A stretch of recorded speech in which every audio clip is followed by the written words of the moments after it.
Welcome back. Episode 11 of the Ground and Brand podcast. It's just me and Colton tonight. Man, Brandon's slacking. This is the Yep. second one he's missed. Another night. Brandon's not here. Yep. And special guest for this week, we've got Mr. Greg Maher with Meadow Creek Mounts. You doing all right tonight, man? Yes, sir. Both of you guys. I see that empty spot on the couch. So I was We'll wondering where he was. Man, we'll tell him we hope it's not personal. Yeah, that's right. That's right. He's probably trying to roost a turkey in Tennessee, knowing him. Probably. The record y'all have with me. Hey, I can't be there tonight. Sorry. I got to go roost another turkey. Sounds about right. Well, y'all just disappeared for a week. Yeah, so me and Brandon actually just got back from Wyoming and Montana out there turkey hunting. It was, Yep. it was a good trip. It was a lot tougher hunting than we had both anticipated, but it was still fun. We had some really bad weather, snowing the first day we got there, 40-mile-an-hour winds every single day, but still managed to scratch out some turkeys. So Yeah. good trip. Maybe next year you'll get invited. You know what? Maybe. I'm just glad I got an invite to my home state this year, let alone Right. Montana. Right? So you were probably there when I was, or I wasn't too far from you. We thought about hitting Montana, but we just decided to go on down to Oregon instead. So Yeah, man, that was my first trip that far west, and it was a little bit different country, but I mean, still fun for sure. The pictures look great. Look beautiful. Yeah, it was. If you enjoy nothing. Well, Greg is the owner at Meadow Creek Mounts, like I said a few minutes ago. Greg, tell us a little bit about the business and kind of how you got started in that and how you got started turkey hunting. all right. So I guess we'll start with how I got started turkey hunting. I grew up just deer hunting, mainly bow. We didn't turkey hunt. My dad didn't turkey hunt. None of his friends did. So I didn't really have anywhere to go as a kid. I didn't get into turkey hunting until I was in college. Fortunately, I went to Clemson and we had tons of public land around. This was back in the early 2000s, so there was, of course, turkeys around everywhere. And my best friend growing up, he had always turkey hunted. So we went one morning, killed one the first time, and I was hooked. Of course, probably thought it was a little easier than it was going to be, but just started hunting on my own, and just really those first few years was a lot of luck with the guns we were using, the shells, the trying to use a bead back. I mean, and not there's anything wrong with that, but I started kind of getting more into the optics after 2 or 3 years, and developed Meadow Creek when I saw a need for putting red dots on guns that weren't drilled and tapped. I saw people just asking online every day on the forums, how do I put a red dot on this gun?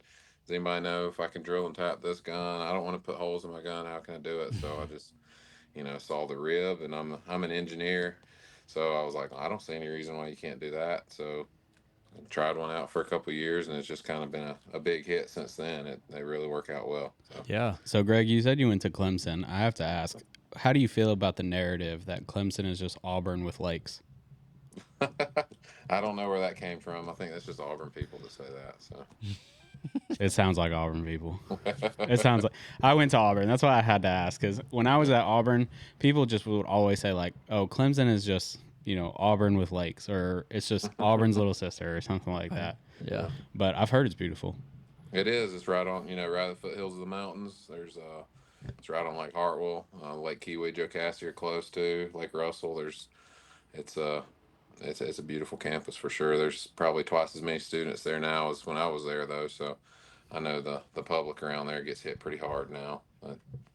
I know we went to Auburn not too long ago to take some family photos and take my wife's graduation photos 4 years removed from actually getting her degree.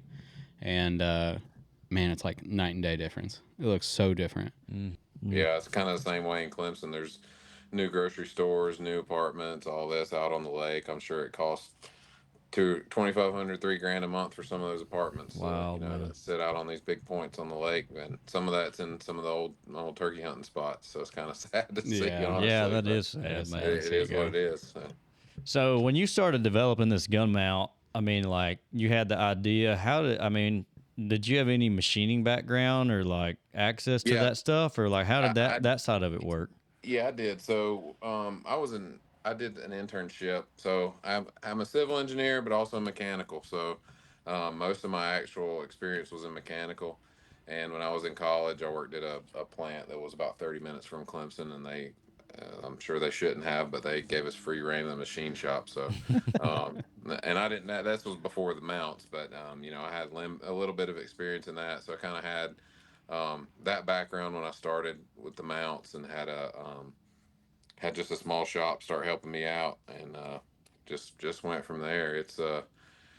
We had, of course, how I met you, I guess, was Mm-hmm. your dad had one of the first few mounts, and I Yeah. think stripped out a hole on it back when we were using whatever cheap metal we could use. But sent him a new one, and we're using 7075 aluminum now. So strong as you can get, and it still be aluminum. So, but yeah, just materials. I knew enough about that from my mechanical days and my Uh-huh. civil days to start picking those out.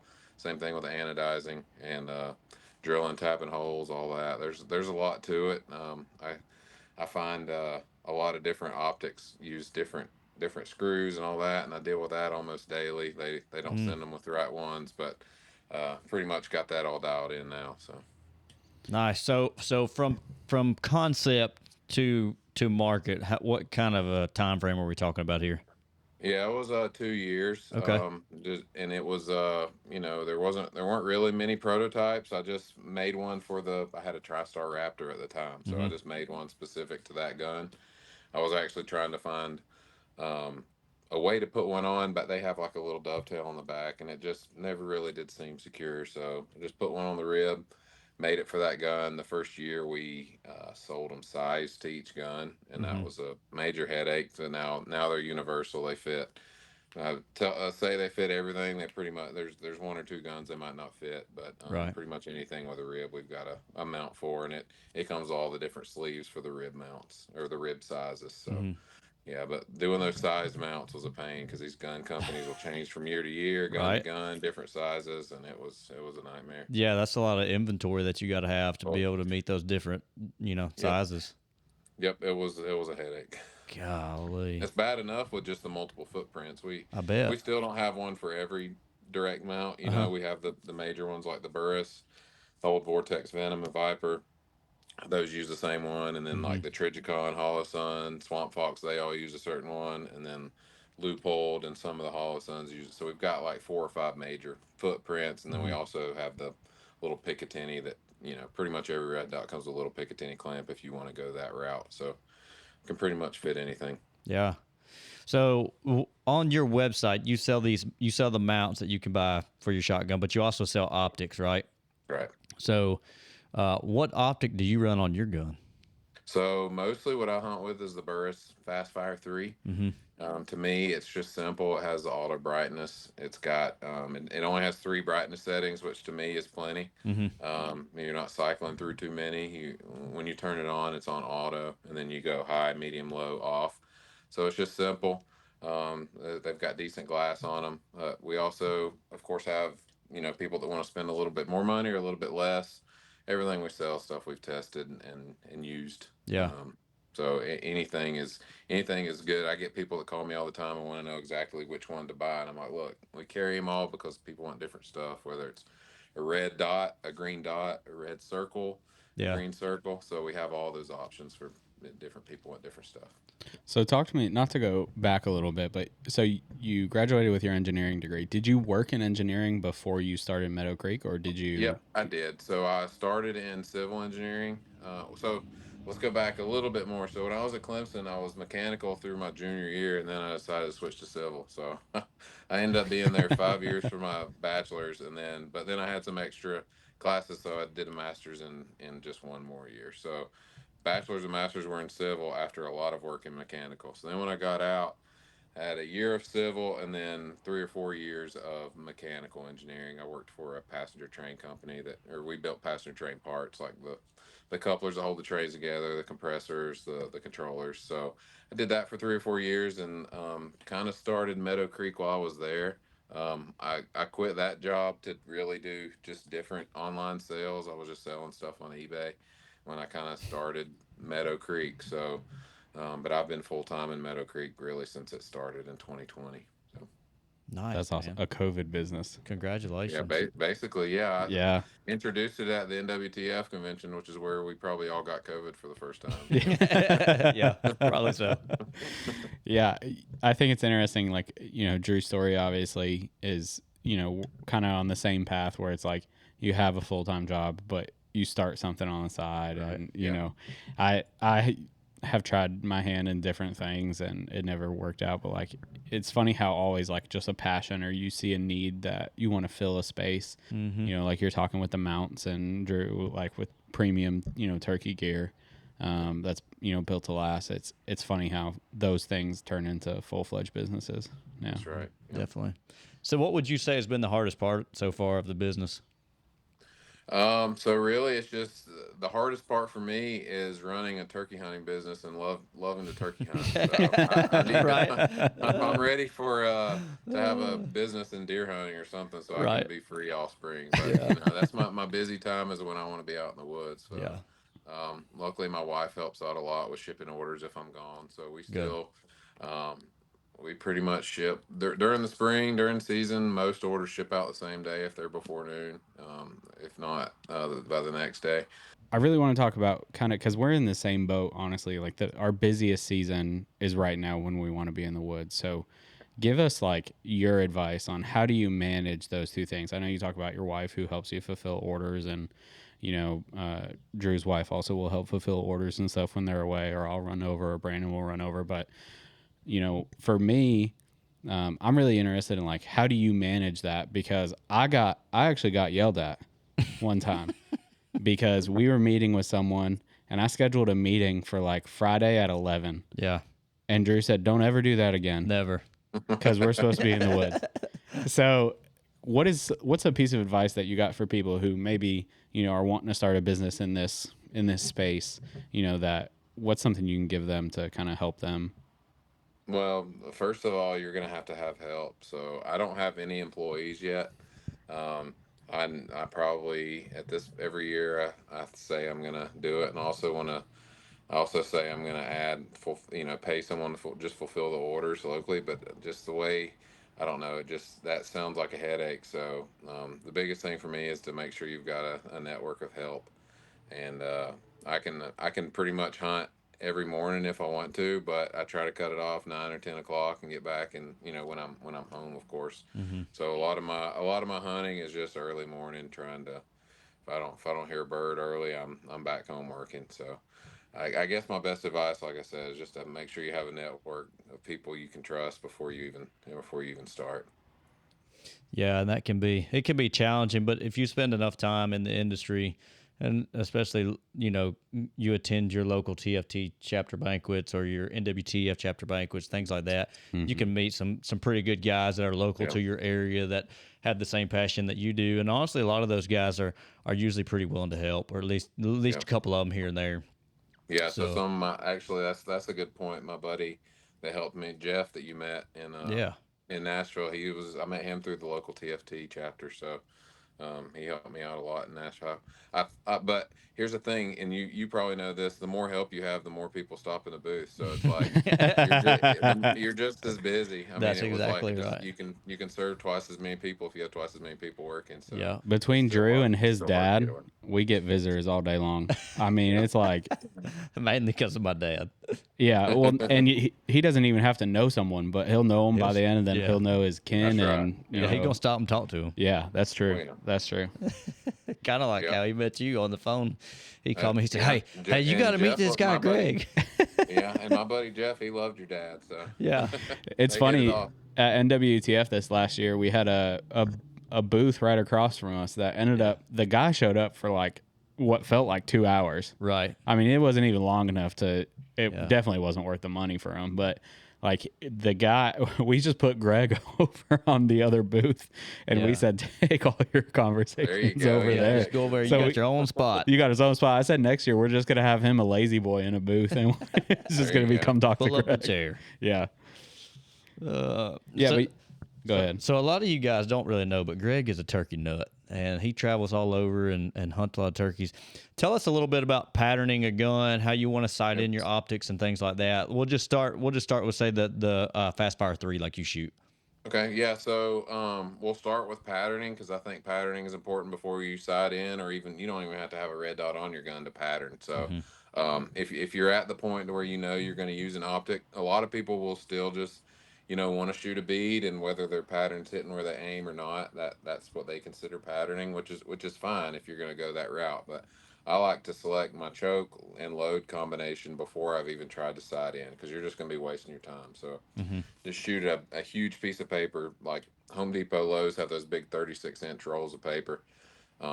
When you've got your pattern, whether I like to pattern at 40 yards and just have a good even spread. I do count the pellets. You don't have Mm-hmm. to, but if you've committed to shooting TSS and all that, you're pretty much wasting your time trying a bunch of different loads and chokes. Just pick a premium load, a good choke, Yeah. and roll with it. You're Yeah. you're going to be better off than we were 5 or 10 years ago before Amen to all that that. came out. So, but once you've selected that, all loads and chokes will shoot differently. So, know what you're going to shoot, know what you're going to hunt with, and then you can put your red dot on, get sighted in. I like to start it about 10 or 15 yards with just a high brass dove load or just any kind of target load that you have. Get it dead on, and then back up to 30 or 35 yards, put your turkey load in, and fine tune it from there. But you Mm-hmm. should be pretty close.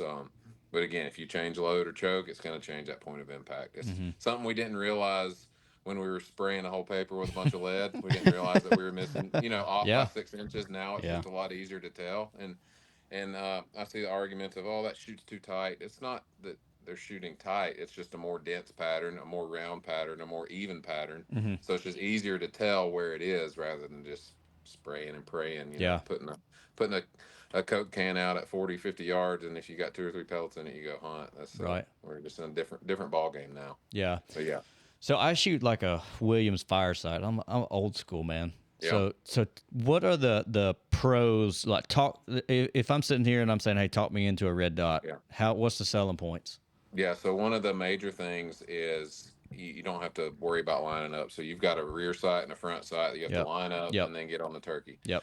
With a reflex style sight, you just got a dot in a window. And the way they work, it doesn't matter where your head is. Once you've got it sighted in, that dot will hit where it's aimed. So Mm-hmm.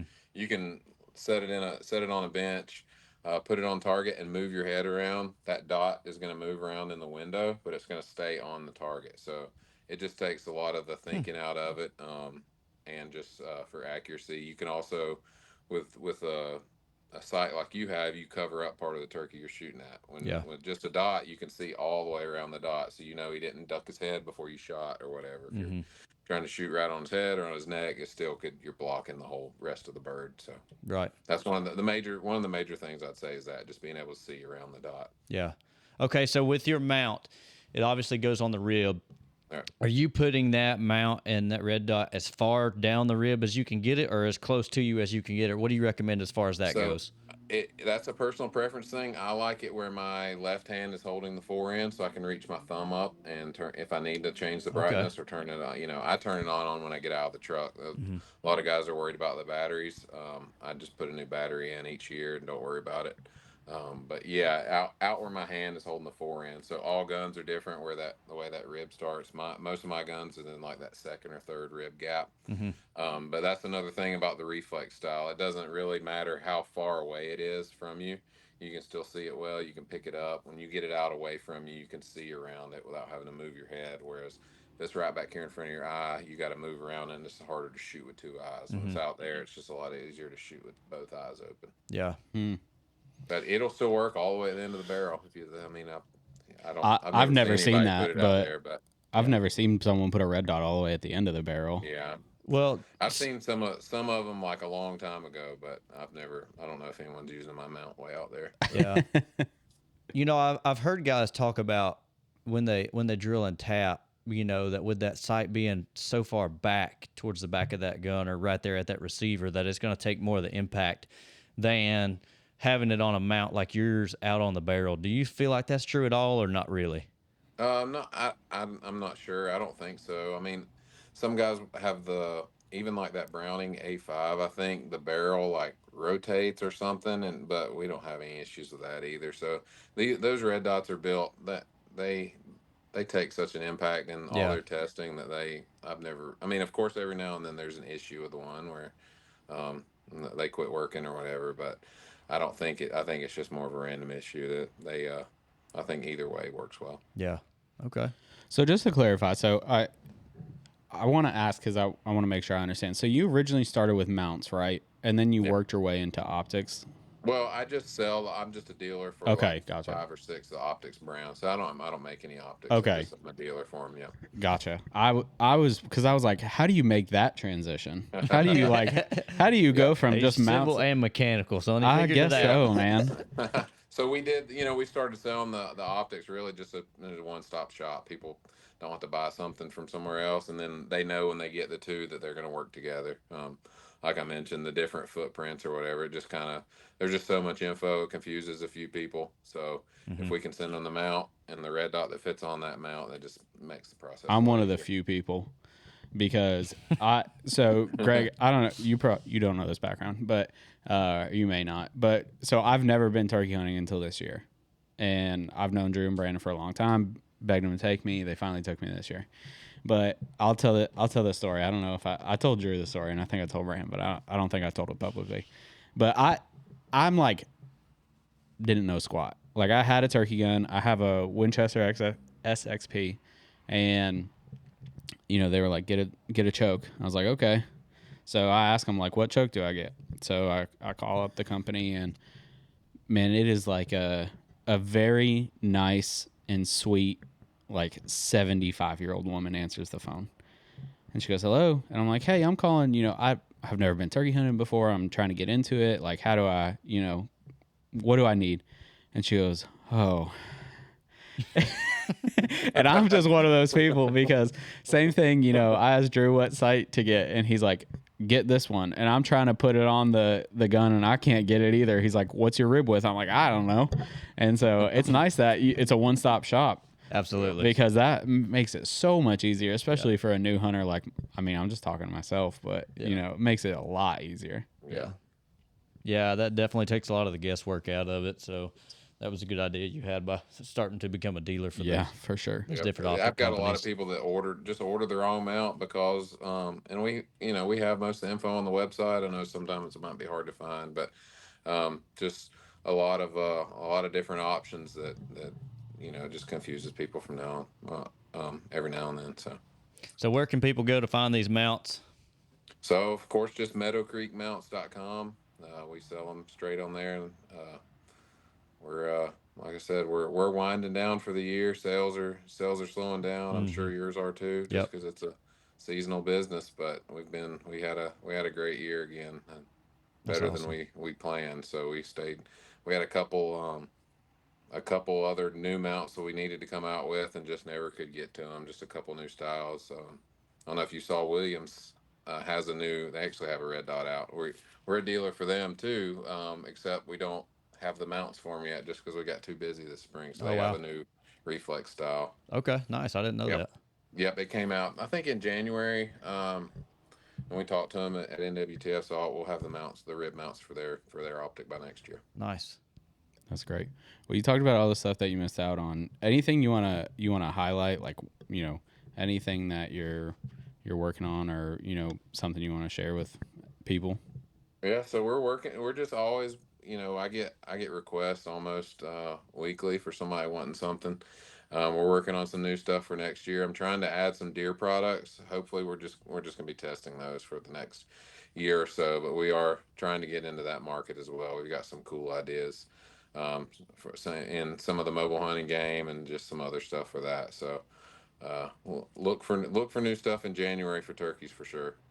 Yeah, so if anybody out there is in the market for a red dot or any type of sight, mount, any of that, y'all be sure to check Greg's stuff out, meadowcreekmounts.com. Yes, sir. And you're on Facebook, Instagram, yeah, all that we stuff try as well. to keep up on Facebook and Instagram a little bit, but it's more just sharing success photos at this point, but Right. anything new that comes out or anything's been out of stock for a while and comes back in, we add that on there. So Yeah. we try to keep engaged, but it's tough during turkey season. You're shipping stuff, you're going to the post office, you're That's fulfilling right. orders, and you're trying to kill turkey. So that That's doesn't right. leave Yeah. much time for social media management. Yeah, That's why I'm that's glad right. we got Colton. I'm There you I'm go. glad I can play my role. So let's talk a little bit about hunting. We've talked a lot about the Okay. business now. People know Yep. about the mounts, they know about the sites, they know how to find you. Let's talk a little bit about hunting because, Okay. man, you're a good hunter. I didn't realize it until we went to the show in Raleigh this year, but you're a big box call guy. Oh yeah, I love box call. And I that used to carry. Man, there was a time when I had extra. Primos had those little those box call holders or whatever, yeah, and I would have those sewn all over my vest. I would carry 3 box calls in the woods. man. So you're like kind of Something, old something to think school. about. Something to think about. You need That's to right. have a lot more extra box call holders for people like me. Man, That's I'll tell right. you what, I pulled out a box call when we were hunting one day, and I hit it, and Drew goes, "Yep, those turkeys are thinking that's a box call." So I feel validated now. So what kind of? I'm sure you run a bunch of different ones, but just throw us some of your favorites that you really like that you hunt with. Well, so the one that I've carried this year is a Matt Van Sice. Yeah, I think it might be Cedar and Purple Heart or something like that. I've got some from Marlon Watkins that I really like. yeah, I don't even remember the guy's name that we got those calls from. That one sounds good too. I just usually stick with one all year. yeah, That one we got in Raleigh, man, that thing's sweet. yeah. It actually sounded better when I left with it Did it? than it did playing it at the table. So I was playing it that night in my van, my Yeah. travel van. So it sounded good. But I've got so many of them. They're all. I don't like. I like to carry something that has some rasp in it. Mm-hmm. Obviously, that's kind of cliche, but Right. I don't really. And I try to strike them a long ways away. But what I've noticed, and I've talked to some other people, man, turkeys are changing. They don't. You used to be able to hit that box call and hear one a long ways away that you could barely hear, and I don't really get that response as much as I used to. And Yeah. whether it's because there's just less turkeys in general, or they're starting to figure it out, Mm-hmm. or predators, or what. But I'm more of I a lot of people carry a box call just to strike turkeys, but I kill them and finish them with a box call too. So obviously a big box call guy. My dad, he carries box calls a lot too. He's in that old school realm like you. He's a wise man. That's Yeah, why. he is a wise man. He carries two. He'll trade them Well, back and forth. He goes back and forth between a foot on the head and then a lynch, and then he's got another custom call that he got a hold of this year that he really likes. Well, since I don't carry the 3 anymore, I carry a box call cousin. I kill a lot of turkeys with a push button call. That's right. I forgot Man, about that. sounds so good. I've got 2 or 3 of them, and I just rotate. But I'll carry one all year. But yeah, I like good ones. There's some cheaper ones that sound okay, but Yeah. man, I love them. When So Brandon you hears got- this, he's got a push button call that he talked about on one episode. Yeah. Brandon might be breaking that sucker You out. probably will, knowing him. Yeah. Your That's it. push buttons, are they kind of more high end type stuff? Yeah, or they are, but there's some that still sound okay. Of course, some of the cheap $25 ones sound horrible. yeah. But I've got a couple like from Mike Lapp, which he'll probably kill me if a bunch of people call and order him because he only makes a few a year. Right. But yeah, they sound great. It's just, and I started using that because I could not use a mouth call at all when I started. Yeah. And I'm okay with it. I still kill turkeys using one. I'm just not great, but Right. I didn't have the confidence for literally the first 5, 6, 7 years I hunted to even carry a mouth call with me. So just tried to use that push button to use the least amount of movement as possible, and just really learn how to use those. Man, I feel so validated on this episode because I can't use a mouth call for nothing. I've tried. I've put probably, 25 hours into trying, and I just can't get it to sound right. I don't know what I'm doing Just wrong. takes time, man. Well, you need to just like set your phone down in the woods and walk like 10 or 15 yards away and call the other way, and then come back and see how it sounds, because it might sound better than you think. That's true. my phone would probably die. It'd be like, what is it? Sound an alarm or You'd something. be surprised. Yeah, you really would. A lot of it, honestly, and you know this, is more about cadence. Yep. Cadence than pitch. Yeah. So, go ahead. Greg, one thing you mentioned on, you talked about kind of like turkeys are changing and figuring it out.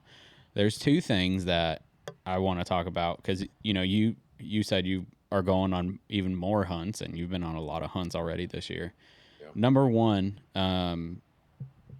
you talked about turkeys and not having as many. I saw a report out. I can't remember. I think maybe it was Mossy Oak talked about it, but with cicadas and the amount of cicadas that turkeys are eating right now. I mean, I've seen pictures all over of people just cutting open stomachs, and it's just, I mean, it's a buffet right now. Do y'all think that this next year we're going to see a huge increase in the amount just because it's such a feeding fest? I actually talked about that with someone today. I don't personally think so because I don't think that what's limiting turkeys is food necessarily. There's still plenty of bugs and seeds and grass, stuff like that they can eat. But I mean, it can't hurt. There, like you said, I've been gone out to the northwest, but when I got back home, man, this morning the cicadas were deafening. They're everywhere. They're bad. I think they're kind of in pockets though. They're not just everywhere. It doesn't seem like, but yeah, I mean, it can't hurt for sure. I'm just not sure that it'll have a big effect personally. Yeah. I work from home, and the cicadas, we butt up right against a farm, and the cicadas on the tree line are so loud that I had to go around my house and make sure that the windows were closed because I thought I had windows open. They're so loud I can hear them through the house. Yeah. They're bad where they're bad. That's right. Yeah. We were down. I was ahead. just spraying, doing just a little bit of some food plots. We're trying to get some before some big weeds get started in them. Just spraying those, and man, they were bad. Yeah.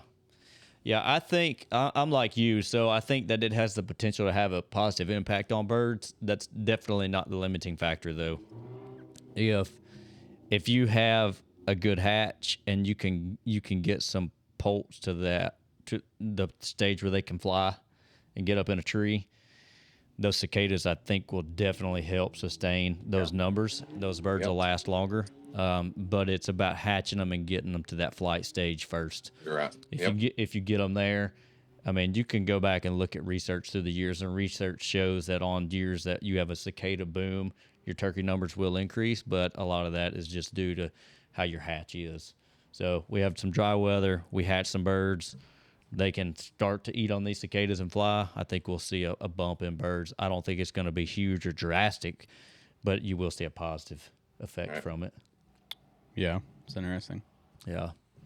So as far as turkey hunting goes, let's give the listeners your pro turkey tip to kill more turkeys. This is my favorite part of the episode. It is. Every episode, like I'm so giddy, like talking to everybody. Because I hope I can learn something. So Yeah. my biggest one is just cover ground till you find a gobbling bird or one that's willing. I'm not one to just sit and wait. And that's really the reason I hunt more public land is just because you can go and go and go and you're never going to get to the end of it, where if you have a small piece of property that has birds that come and go, you might be there that day when they're not there and you're just wasting your time. So my biggest thing is covering ground, trying to find one. A lot of times the turkeys won't gobble until you get in their bubble. They might hear you. In fact, the first one that we killed in Washington last week, I know heard us call 10 times, and then we didn't really get in his bubble when he started, but he gobbled when we got in a different bird's bubble that gobbled, and then he came from behind us where we just walked from, like a mile behind us, and had definitely heard us call 10 different times, 10 different stops. Wow. So, yeah, you just got to just moving around, getting in the right position, and getting one to talk. A lot of times we'll get another one fired up. Yeah. It's so interesting how that happens. I've had It's that happen wild. a couple times. You get right on top, especially those Merriams. You get right on. So we were obviously never right on top of him, I would guess, or he probably would have gobbled one of those other times. But you get right close to one of them, they're gonna say something. I've really only got one more question. Give us your probably best turkey hunting experience that you've ever had? Whether it's killing, Oh man. missing, whatever that is, like your favorite memory from turkey hunting. Yeah. Honestly, let's see. It might be this last trip I just went on. It was like 8 days of just sleeping in the vehicle, and the birds were there was birds in the areas and some not in others. We stopped and talked to as many locals as we could to try to find spots, but each one we got on was rewarding. Um, so it was just a good time being out west. I love going out west. We go 2 or 3 times a year, so Mm-hmm. just being able to hunt turkeys out there is just a different experience in general. So Mm-hmm. that moves it up for me, no matter what, even if there's just a few birds around. So yeah, it was probably my best turkey hunting experience was just the past trip out west. It was a good time. Nice. Congratulations on a successful trip. Yeah. Yep, I'm glad you did too. So Yeah. you Yeah, I'm glad one of us did. Maybe next year. Maybe Colton. next year. Maybe next year. Well, Greg, we appreciate you coming on and talking to us. Once again, what's the website again? People can find you. yeah, it's just meadowcreekmounts.com. That's awesome. So, y'all, if you are in the market for a mount or a site or something, be sure to go check out Greg and what he's got going on. Greg, thank you for coming on and talking to us about the business. And it sounds like you got some stuff coming out and in the work. So y'all be on the I'm gonna be lookout. working on it this summer. One of the reasons we were slow to release some stuff this year I had a back issue all last summer. I was like, man, it was bad. It was right. Luckily, I healed right before elk season, so I made it out to elk hunt. But I plan on hitting it hard this summer and early fall, trying to get some more ideas on from paper to material. So Nice. That'll be great. Well, y'all, this was episode number 11 of the Grounded Brand podcast. Hey, if you're listening to this on the audio version, we do have a YouTube version as well. A little bit different today because Brandon's not here. Yep. And so change things up a little bit, and you can see Greg and his smiling face as well. And if you're watching this on YouTube and you need a audio version, you can find us on Apple Podcasts and Spotify and things like that as well. Be sure to check us out, groundedbrand.com. And then on all of our social media platforms, it's Grounded Brand Outdoors. So this has been episode number 11. We'll catch you guys in the next one.